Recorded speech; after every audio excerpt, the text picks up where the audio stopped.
चांद के पास पहुंचकर चंद्रयान ने मचाया भूचाल। सतह से 164 किलोमीटर ऊपर चंद्रयान 3 को मिली ऐसी सफलता जिसे देख ना नासा को हो रहा यकीन, ना चीन को हो रहा भरोसा। साथियों, अब इंतजार की घड़ी खत्म हो चुकी है। इसरो ने ट्वीट करके बताया है कि चंद्रयान 3 के एडवांस तकनीक के सॉफ्टवेयर टेक्स्ट मैसेज में संदेश भेजा है और हमें कहा है, मॉस्क स्ट्रैक, मैं चंद्रयान हूं और मुझे चांद का गुरुत्वाकर्षण महसूस हो रहा है। भारत ने ऐसा खेल कर दिया है जिसे देख नासा छोड़िए चीन और रूस के भी होश उड़ गए हैं। जी हां, इसरो ने फाइनली चंद्रयान 3 को चांद की ऑर्बिट में धकेल दिया है और जिस तरह चांद ने बड़े ही प्यार से इसे अपनी ग्रेविटी में पकड़ा है, वो देखकर दुनिया के सभी वैज्ञानिक यही मान रहे हैं कि चांद अपनी बाहें खोलकर बड़े दिल से चंद्रयान 3 का स्वागत कर रहा है और भारत जल्द ही चांद पर जीत हासिल कर लेगा। लेकिन चांद की ग्रेविटी ने इसे कैसे पकड़ा, जो देख चीन भी बौखला उठा।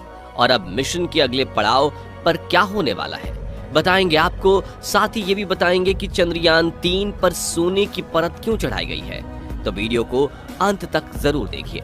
दोस्तों, चांद की कक्षा में अपने स्पेसक्राफ्ट को भेजने के लिए शुरुआती दिनों में नासा और रूस भी कई बार फेल हो चुके हैं और जापान भी हाल ही में फेल हो चुका है। लेकिन इसरो एक ही झटके में चंद्रयान 3 को चांद की कक्षा में एंट्री दिलवा चुका है। दरअसल 1 अगस्त के दिन इसरो ने चंद्रयान 3 को पृथ्वी की गुरुत्वाकर्षण सीमा से बाहर धकेलकर चांद की तरफ जाने वाले लंबे स्पेस हाईवे पर भेज दिया था, जहां पूरे 40,400 किलोमीटर प्रति सेकंड की रफ्तार से चंद्रयान 3 ने बिना रुके 5 दिन तक सफर किया।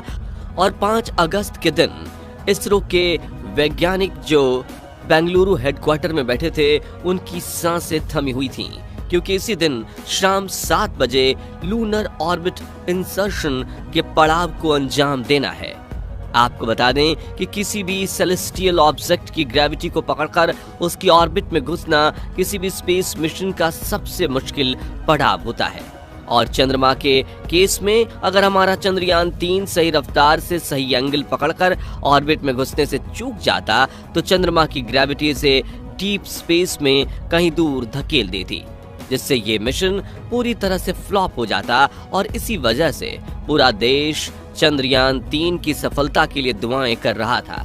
मगर इसरो के वैज्ञानिक बड़े शातिर हैं और उन्होंने चंद्रयान 3 के ऑन बोर्ड कंप्यूटर में एक ऐसी तकनीक फिट की थी जिससे इस ऑर्बिट इंसर्शन की प्रक्रिया के फेल होने की कोई गुंजाइश ही नहीं थी। जी हाँ दोस्तों, जैसे ही चंद्रयान चांद की ऑर्बिट के पास पहुंचा, पिन पॉइंट लोकेशन पर यान पर लगे थ्रस्टर्स को ऑन करके विपरीत दिशा में प्रेशर दिया गया, जिससे इसकी रफ्तार 40,000 किलोमीटर से घटकर 3600 किलोमीटर प्रति घंटा तक लाई गई। इस रफ्तार को कम करने के लिए इसरो के वैज्ञानिकों ने यान के थ्रस्टर्स को करीब 20 मिनट तक चालू किया। इसके बाद इसरो के बेंगलुरु हेडक्वार्टर में मौजूद मिशन ऑपरेशन कॉम्प्लेक्स के वैज्ञानिकों ने ऑर्बिट के पेरिलियन पॉइंट पर इसमें रेट्रो बर्निंग का कमांड दिया।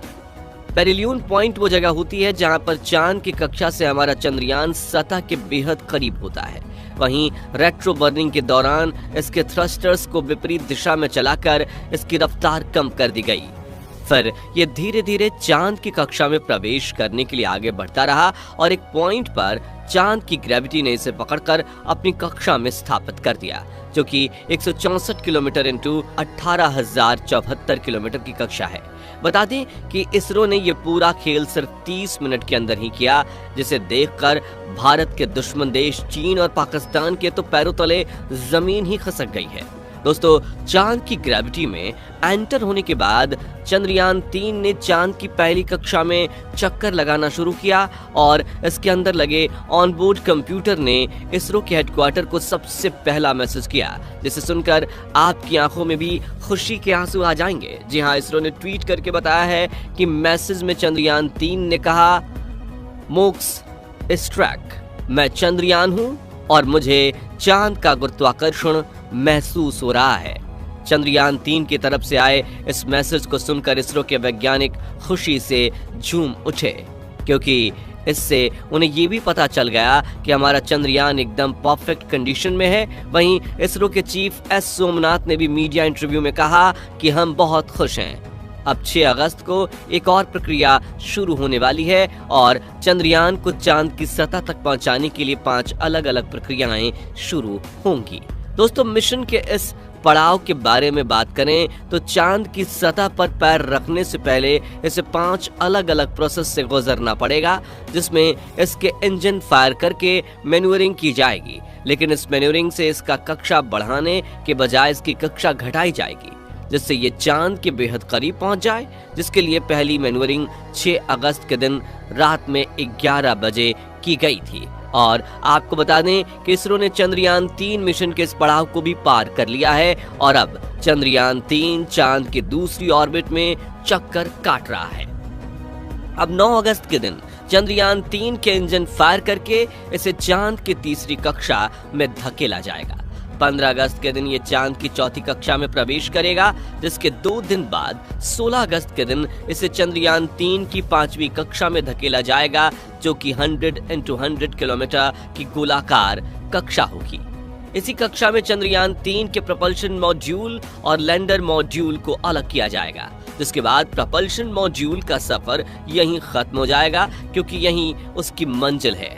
यानी कि propulsion मॉड्यूल इसी कक्षा में चांद की परिक्रमा करता रहेगा और लैंडर मॉड्यूल अकेले चांद पर जीत हासिल करने के लिए सतह की तरफ बढ़ेगा। फिर 20 अगस्त के दिन एक बड़ा धमाका किया जाएगा।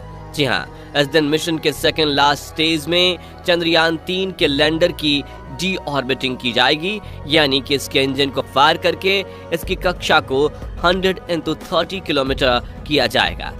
इसके बाद आएगा 23 अगस्त का दिन, जिस दिन इस मिशन का फाइनल स्टेज शुरू होगा, जिसमें चंद्रयान 3 के विक्रम लैंडर को चांद की सतह पर सॉफ्ट लैंडिंग करवाई जाएगी।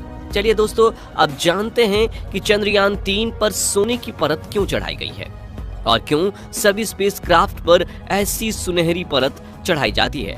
तो आपको बता दें कि ये सोना नहीं बल्कि MLI की परत होती है, जो कि किसी भी सैटेलाइट पर लगे पेलोड इक्विपमेंट्स को सोलर हीट और एक्सट्रीम लो टेम्परेचर कंडीशन से बचाने के लिए लगाई जाती है, क्योंकि अंतरिक्ष में कई बार तापमान एक ही झटके में -200 डिग्री से लेकर हाईएस्ट 200 डिग्री सेल्सियस तक चला जाता है।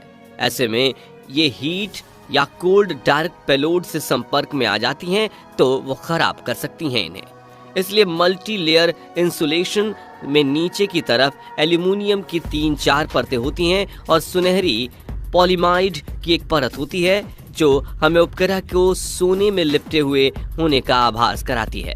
बता दें कि ये कोटिंग हीट एंड कोल्ड के अलावा अंतरिक्ष में उड़ रही धूल से भी स्पेसक्राफ्ट या सैटेलाइट की रक्षा करती है।